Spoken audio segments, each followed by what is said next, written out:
Well, we're happy here at the Iowa State Fair to be joined by Senator Chuck Grassley at the Iowa Agribusiness Radio Network booth. Senator Grassley, thanks so much for coming by. What's your experience been like at the fair so far this year? Well, I got here very early, and I wasn't here the opening day because I went to the Yankees-White Sox game up in Dyersville. But being here today, it's a little cooler than it was yesterday, I'm told. And so far, I've just handed out eggs for the Iowa Egg Council. But I'm going to be doing a lot of other things that I traditionally do. See the biggest bull, the biggest boar. I'm going to see the Belgium horses. I like to always see the butter cow.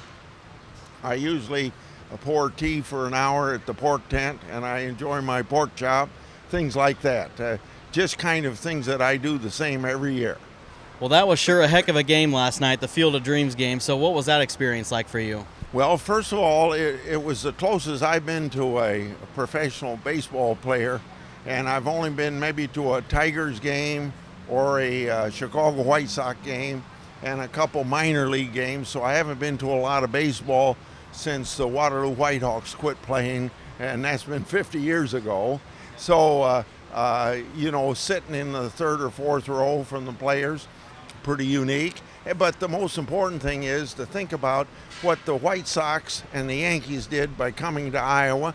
It showcases what we have in Iowa, and it delivers a lot of economic development for the state of Iowa and things of that nature. And I think they announced yesterday that they're going to try to make this an annual event. You know, the event yesterday was for the 30th anniversary of the Field of Dreams movie. And that's been replayed several times. So the extent to which we can get something like professional baseball in Iowa every year would be a great thing. And it would bring back the uniqueness of Iowa. And to have these people come out from New York to Iowa and say, you folks are so friendly, and things like that, it's really, it's very good advertisement for Iowa. Most of the people in California or in Washington, D.C., they consider us flyover country. When they actually come here, they say, well, this is the real America. Well, I think they said quite a few times on the broadcast how good the corn was looking in the outfield last night. And I think that goes, pretty much all across the state. We've gotten reports that the crops are doing well and the farmers have put in a lot of hard work this year. Except if you go to my Butler County and Floyd County and Cerro Gordo and Franklin County, you see a map that would have 4 or 5 counties be what you call extreme drought. So it's not quite so good on the Grassley farm. Let's talk about some of the issues you've been working on. Senator, I know you've worked very hard this year and in past years with cattle market transparency, and there have been several hearings that have taken place this year. Can you fill our listeners and viewers up to speed on where we're at right now? Because I feel like the most recent hearing, just from the remarks from your office, is that it was a very beneficial conversation. Very beneficial. It lays out the groundwork of why we need legislation, either like my bill that would require 50% of the daily kill at the 4 plants that dominate 80% of the market would have to be a negotiated price so Iowa farmers can get a fair price and actually be able to deliver their cattle when they want to, instead of like now, you might get a lower price and you might get deliver in 3 or 4 weeks.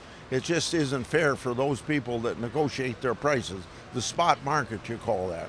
And then to have packing plants 1 week make $800, another time $1,200, and then the price at the supermarket is still high. And then the farmers are losing money feeding their cattle. It's just an unfair situation because the marketplace isn't working. So this legislation is to make the marketplace work. Now, I know you've been working with the Iowa Cattlemen's Association as well. Can you kind of discuss your 5014 legislation, as well as I know Senator Fisher out of Nebraska has some legislation as well? Yeah, and both of them are good approaches.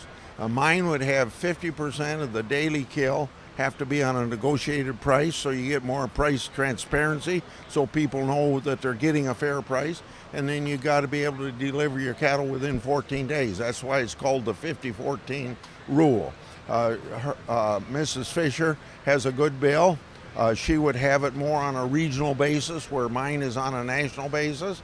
But somewheres she and I are going to have to reach some sort of a compromise between our two bills. But there is broad bipartisan support to get this done. That's the important thing to get done. Now we're up against the political power of the big four that dominate the market. And by the way, that reminds me that we haven't been on guard enough over the last 30 years to make sure that some of these mergers shouldn't have gone through. And maybe that's what's leading us today to consider some reauthorization and reform of the antitrust laws. But anyway, that's history. Now we're dealing with a very unfair situation, and this is to bring some fairness to it. And so Fisher and I are going to have to get together and reach some compromise. Senator Grassley, thanks so much for coming by. So the rest of your time at the fair today, I imagine you're going to be trying out some pretty good foods. I always do, too much. Thanks again, and hope you have a great day at the fair. Thank you very much. Thank you for covering agriculture. You know, we people that make up 2% of the population got a big uphill battle to let everybody know that the other 98% get their food from farms and not from supermarkets. Well put. Senator Chuck Grassley here at the Iowa Agribusiness Radio Network booth. We're located between the cattle and the horse barn, right next to the Super Bowl. Come see us. We'll be here each day through the end of the fair, August 22nd.